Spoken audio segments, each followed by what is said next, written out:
하나님의 말씀은 신약성경 에베소서 1장 4절에서 7절 말씀, 우리 한 목소리로 4절부터 7절까지 한번 읽어보겠습니다. 시작. 곧 창세전에 그리스도 안에서 우리를 택하사 우리로 사랑 안에서 그 앞에 거룩하고 흠이 없게 하시려고 그 기쁘신 뜻대로 우리를 예정하사 예수 그리스도로 말미암아 자기의 아들들이 되게 하셨으니 이는 그가 사랑하시는 자 안에서 우리에게 거저 주시는 바 그의 은혜의 영광을 찬송하게 하려는 것이라.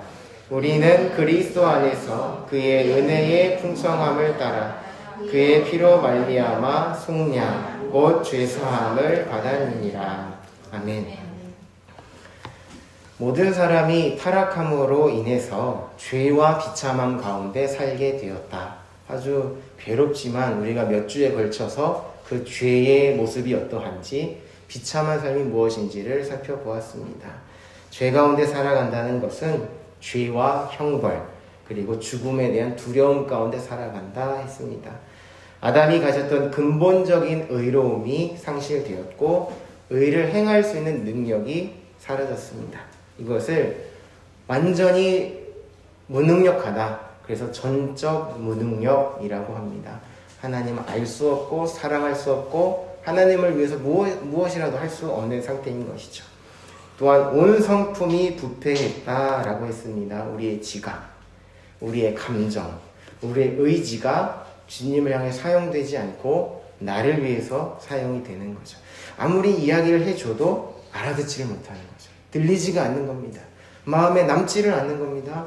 지각, 감정, 의지가 완전히 다 부패했기 때문이죠. 비참함 가운데 살아간다는 것, 하나님과 교제가 끊어져서 소망 없는 삶이라고 했습니다. 마음을 푹 놓을 대상이 없는 거죠.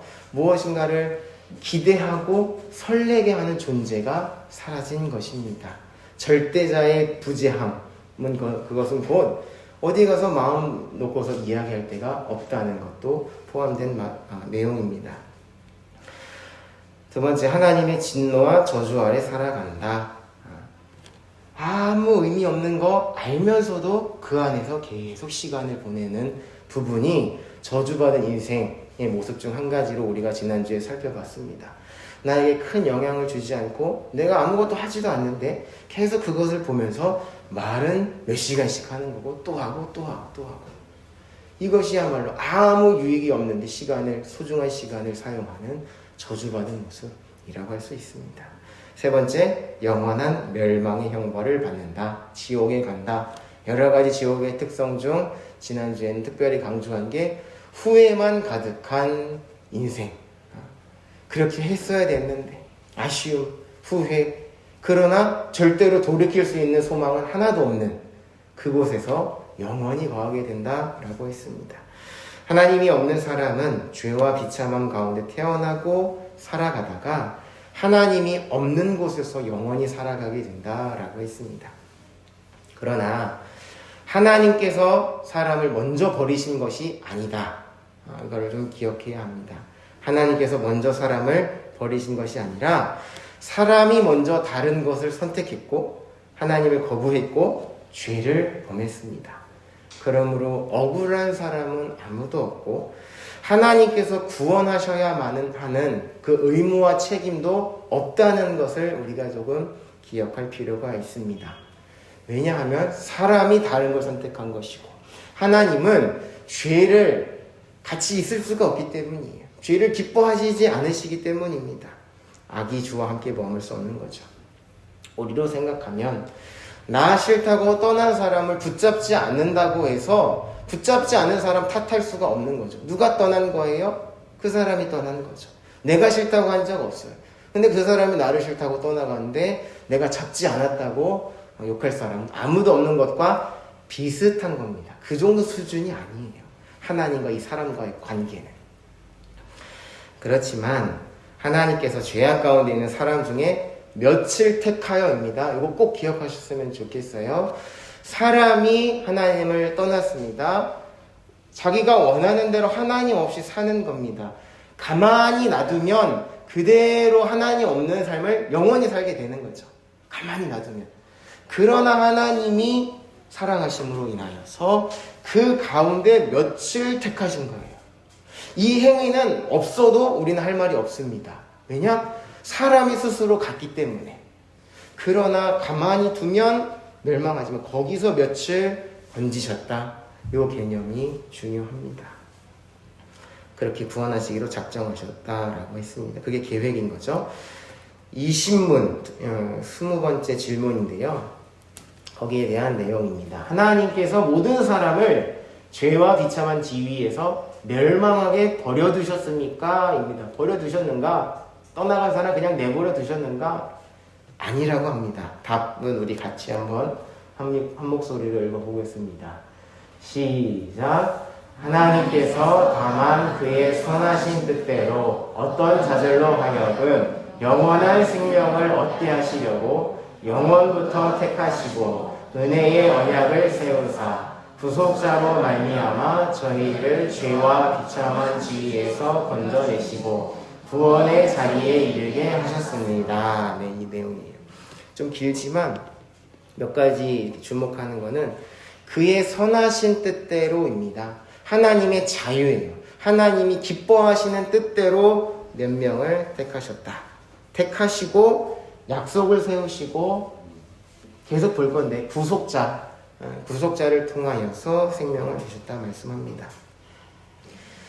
이 사회에서도 위치가 아주 높고 권한을 많이 가진 사람이 많을수록 책임이 무겁죠. 책임이 무겁습니다. 그래서 큰 잘못, 큰 실수를 하면 어떻게 해요? 당신 책임지십시오 하면 그 자리에서 물러나는 것으로 책임을 집니다. 모든 지위와 권한을 다 내려놓고 그 자리에서 물러나는 거죠. 임명한 사람과 임명받은 사람, 인사 정도는 할 수 있겠지만 원래 가지고 있던 그 권한을 가지고 임명권자를 만날 수는 없습니다. 대통령과 예를 들어서 장관이라고 생각하면 대통령이 이 사람을 신뢰해서 모든 그 분야의 권리를 다 줬습니다. 그러나 실수하고 큰 잘못을 하면 이 권한은 다 상실이 되는 거죠. 다시는 이 대통령을 이 권한을 가진 자로서는 만날 수가 없는 것과 비슷합니다. 그런데 사람이 하나님께 죄를 범했습니다. 사람의 위치는 굉장히 높았다라고 우리가 이전에 살펴보았습니다. 그래서 타락, 추락이라고 했고요. 모든 것에 대한 권한, 이 지구에 대해서, 이 우주에 대해서 모든 권한을 누구에게 주셨는가? 사람에게 주셨다라고 했습니다. 좀 더 넓게 생각하고 넓게 보면은 그 넓은 우주를 이 사람에게 줬다는 것은 어마어마한 권한을 줬다라는 것을 우리가 느낄 수가 있습니다. 하나님 앞에는 어떠한 거리낌 없이 바로 갈 수 있었습니다. 여러분, 우리 총리실 들어갈 수 있을까요? 총리실. 약속이 돼도 수많은 사람을 거치고 수많은 문들을 거쳐야 겨우겨우 잠깐 볼 수 있을 정도가 있을까 말까예요. 대통령도 마찬가지이고요. 저는 다른 취미로 건축을 좀 좋아하는데 중국도 그렇고 한국도 그렇고 일본도 마찬가지입니다. 높은 사람을 만나려면 문을 많이 통과해요. 일부러 그렇게 만듭니다. 그래서 중국도 자금성 하면은 큰 문을 일부러입니다. 여러 개를 많이 통과하게 만들어서 그 권위 압도되게 만드는 거죠. 너 그냥 나를 만날 수 없어. 그 문마다 지키는 사람들이 빼곡하게 있고 큰 문이죠.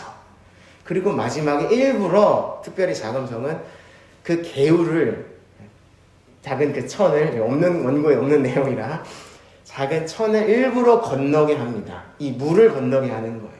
그냥 올 수 없다. 그냥 올 수 없다.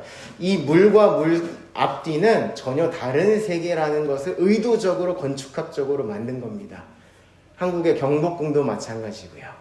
일부러 문을 만들고 일본 같은 경우는 층층을 많이 높이죠. 너는 2층까지 올라올 수 있어. 너는 3층까지만 올라올 수 있어. 또 일본 건축의 특징은 작은 공간이지만 미로같이 뺑뺑뺑 돌게끔 만들어서 제일 중심부에 들어가게 됩니다. 그만큼 만나기가 어렵다라는 거죠. 제일 높은 사람은. 그런데 처음에 만들어진 아담과 하와는 아무 부끄러움 없이, 내가 뭔가를 갖출 필요 없이, 누구를 통하지 않고 그냥 만날 수 있었습니다. 모든 권한을 가지고서 1대1로 약속도 맺었습니다. 그러다가 지은 죄가 무엇인가? 반역죄입니다. 반역죄. 이 모든 것들을 가지고서 하나님 앞에 감사하며 즐거워하며 하나님의 영광을 위해서 사용해야 하는데, 하나님은 치우고 자기가 올라간 이 반역죄인 것이죠. 사회에서도 반역죄는 용서받지 못합니다. 큰 잘못, 큰 실수에도 그냥 자리에서 물러나는 정도로 끝나는 거죠. 그러나 반역죄는 재발 가능성이 있기 때문에, 다시 그러한 일이 일어날지 모르기 때문에 항상 불안하잖아요.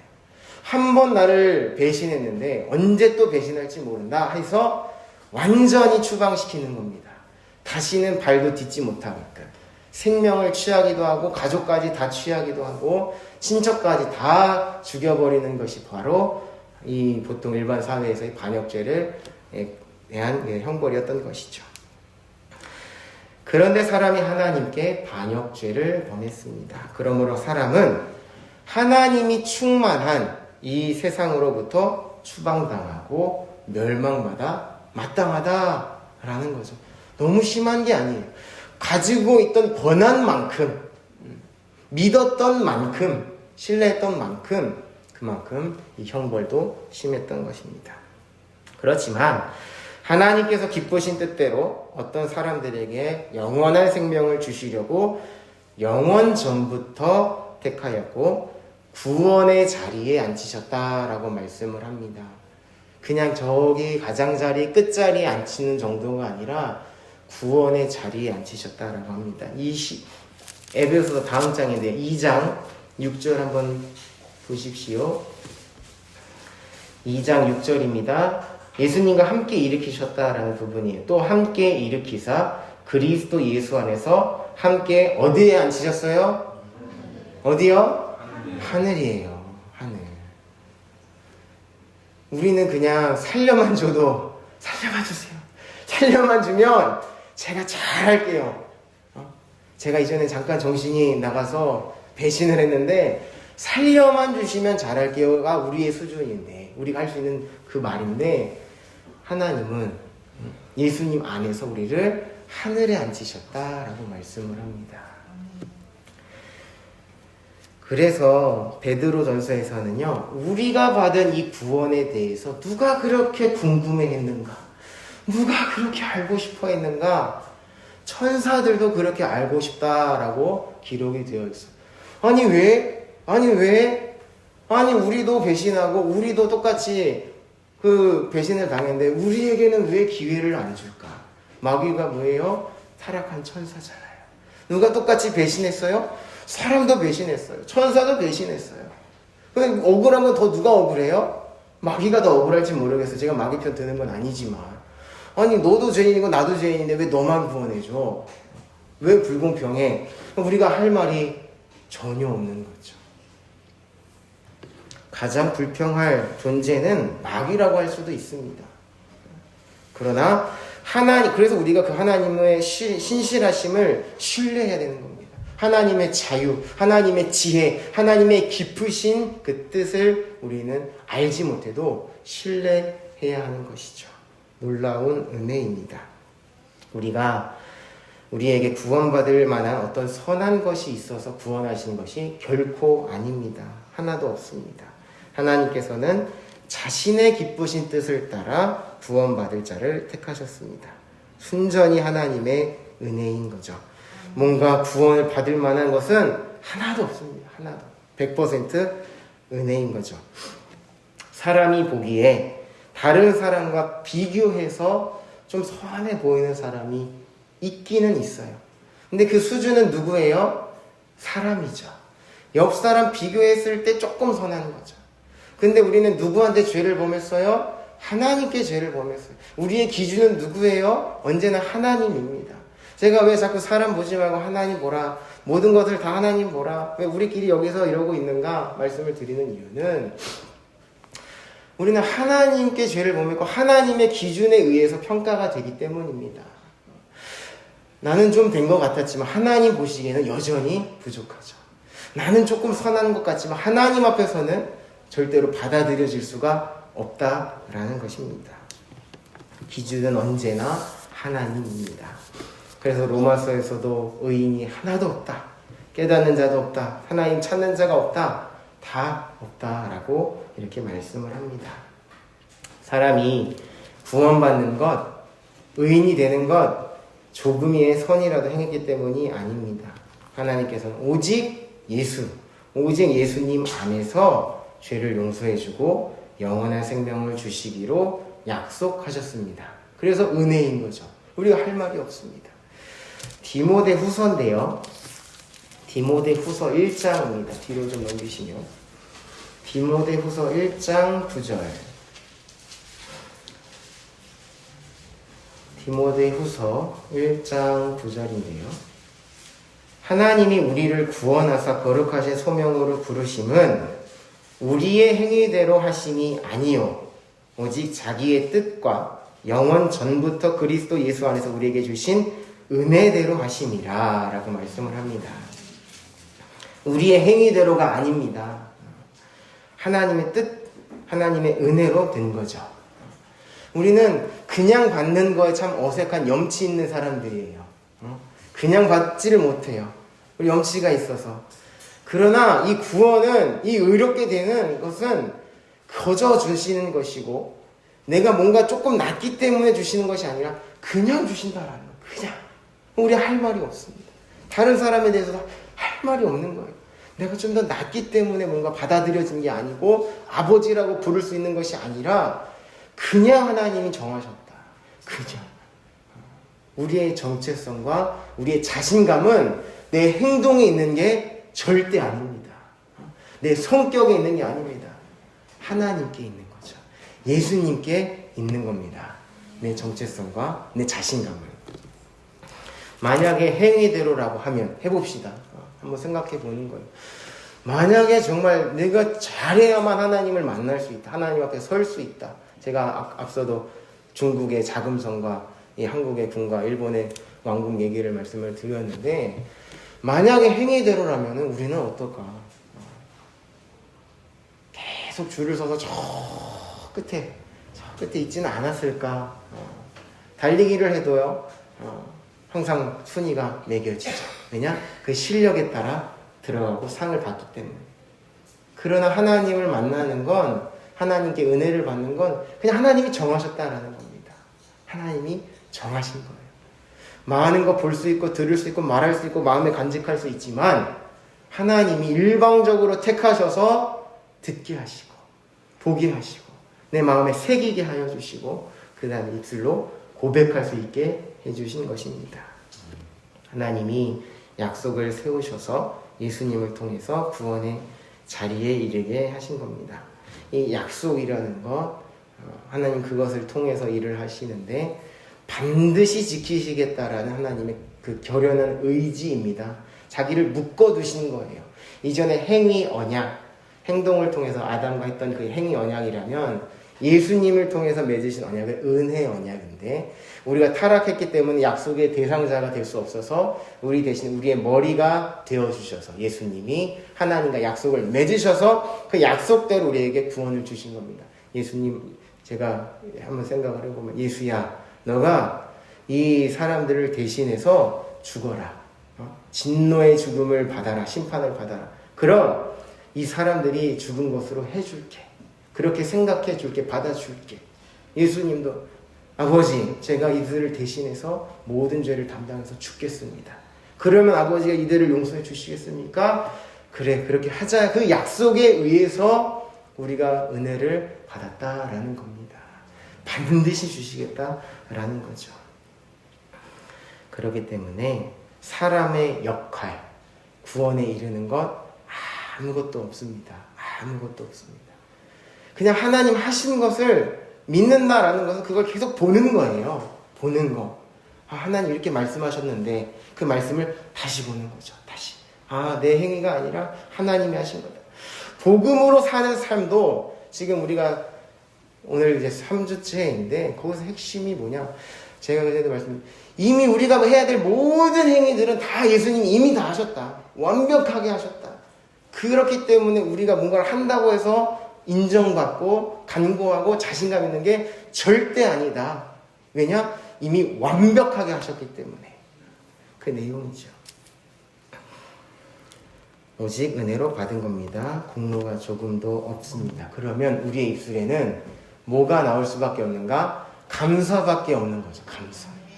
감사합니다. 하나님 나 같은 이 죄인을 살려주신 것, 택해주신 것 감사합니다. 감사밖에 없는 거죠. 그래서 우리는 주님 은혜를 찬양하며 모든 세대에게 전하며 사는 겁니다. 2장 7절에도 에베소서 2장 7절 보시면 이는 그리스도 예수 안에서 우리에게 자비하심으로써 그 은혜의 지극히 풍성함을 오는 여러 세대에 나타내려 하심이라 라고 말씀을 합니다. 우리에게 먼저 보게 하신 것, 듣게 하신 이유는 많은 사람들에게 알려주라고, 들려주라고 먼저 우리에게 은혜를 주셨다라는 거죠. 지정의가 부패했기 때문에 말해주지 않으면 알 수가 없습니다. 알고자 하는 마음도 없기 때문에. 하나님이 일방적으로 은혜를 주셨기 때문에 먼저 은혜 받은 자는 그거를 전하는 삶을 살아야 하는 것이죠. 베드로전서 2장 9절에도 나중에는 하나님의 아름다운 덕을 선포하게 하시려고 우리를 거룩한 제사장으로 불러주셨다라고 말씀을 합니다. 우리가 이 제사장 역할, 선지자 역할을 이 땅 가운데서 해야 되는 거죠. 그럼 어떻게 알릴 수 있을까? 결론입니다. 어떻게 전할 수 있을까? 아, 일본에서 폐를 끼치면 안 되는데 어떻게 복음을 전할 수 있을까? 잠깐의 행동보다 변할 수 있는 행동보다도요, 변하지 않고 영원토록 효력을 발휘하는 그 말씀을 전하는 것으로 충분합니다. 내가 물론 좋습니다. 이전에 했던 이런 다른 안 좋은 습관과 행동을 바꾸는 거는 좋지만 거기에서 사람이 살아나는 것이 아니라는 거죠. 변화시키고 사람이 살아나는 것은 말씀이기 때문에 나는 그렇게 아직 살지 못하더라도 말씀은 말씀대로 전해주는 게 사람 살리는 일입니다. 제가 완벽하기 때문에 이 자리에 쓴 거 아니고요. 제가 더 여러분들보다 더 뭔가 성화가 됐기 때문에 이 자리에 있는 것이 아니라 그냥 말씀을 전하는 역할을 맡은 거죠. 그것뿐입니다. 그래서 말씀을 통해서 일하기 때문에 자녀들에게도요, 말씀을 읽어주는 걸로 충분해요. 말씀을 읽어주고 찬양을 틀어주고 말씀을 읽어주고 틀어주고. 아빠도 그렇게 못하지만 그래도 하나님께서 아빠를 불러주셨어. 은혜를 주셨어. 그러니까 너도 소망은 하나님밖에 없어. 엄마도 안 돼. 나도 안 되지만 이 말씀이 너를 살린다. 자꾸 그러면은 아빠는 그렇게 했는데 왜 아빠는 그렇게 안 해? 그렇게 공격이 들어오겠죠? 오겠죠? 내가 완벽해서 하나님 나 받아주신 거 아니다. 그걸 인정하는 게 거기서부터의 이 복음적인 삶이 시작이 됩니다. 완벽해서 정말 젠틀해서 뭔가 행동으로 보여줘서 따라오게 하는 것이 아니라 안 되지만 하나님 앞에 가는 거. 안 되지만 하나님 앞에 가는 그 모습 때문에 가는 거죠. 아빠도 엄마도 어느 순간 보면 별거 아니구나. 그러나 하나님이 함께 하시는구나. 그게 진짜 복음적인 삶입니다. 안 그러면 그 모양만 닮으려고 애들이 굉장히 거기에 강박증이 생기기가 쉽습니다. 아빠는 이렇게 했는데 엄마는 이렇게 했는데 나는 어떻게 해야 되지? 어떻게 하면 저 모습대로 될까? 저 모양을 꽉 찍어서 그대로 나온 것처럼 될까? 그것이 아니라 그걸 인정하고 계속 하나님께 가는 거죠. 말씀을 계속적으로 알려주는 겁니다. 주변 사람들에게 어떻게 할까? 그래서 제가 전도지를 준비했어요.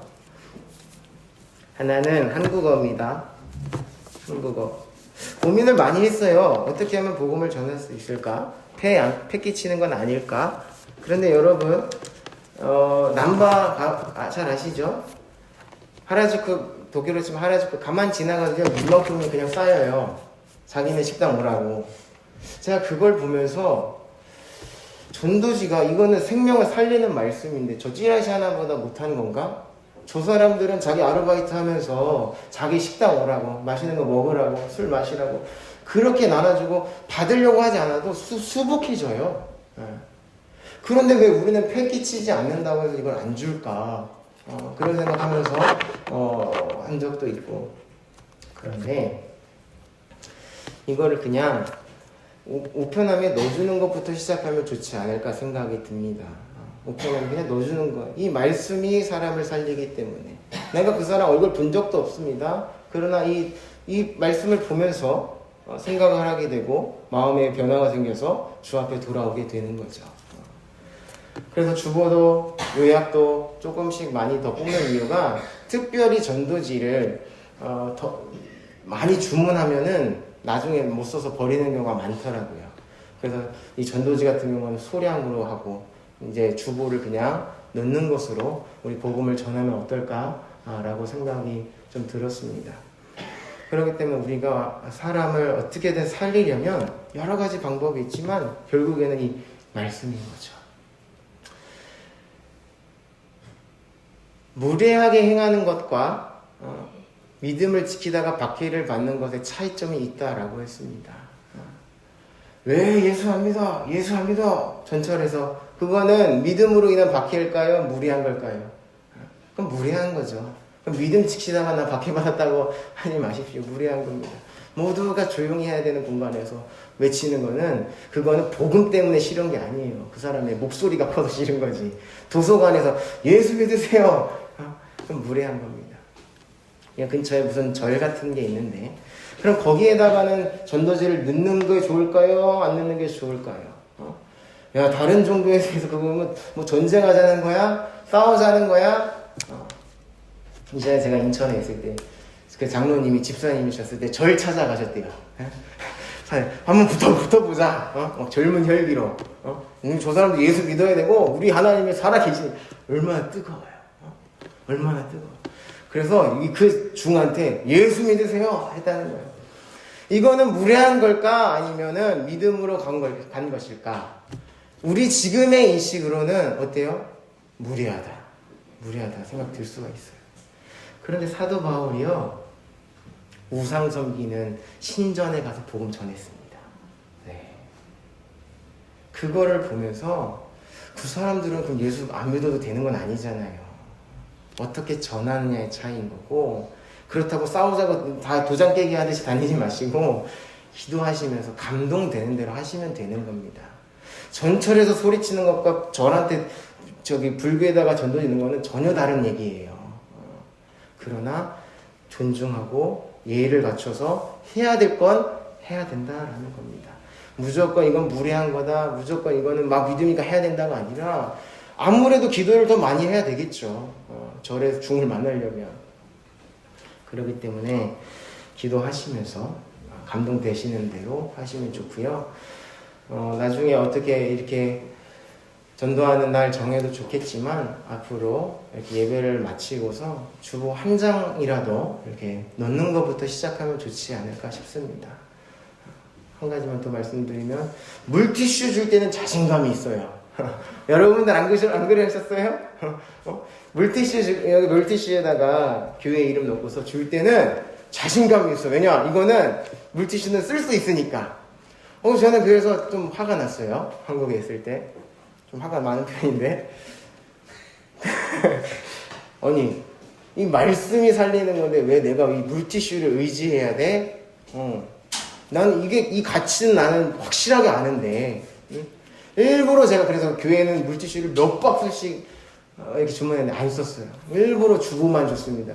이 말씀을 알아볼 자는 알아볼 것이고 못 알아볼 자는 못 알아볼 거다.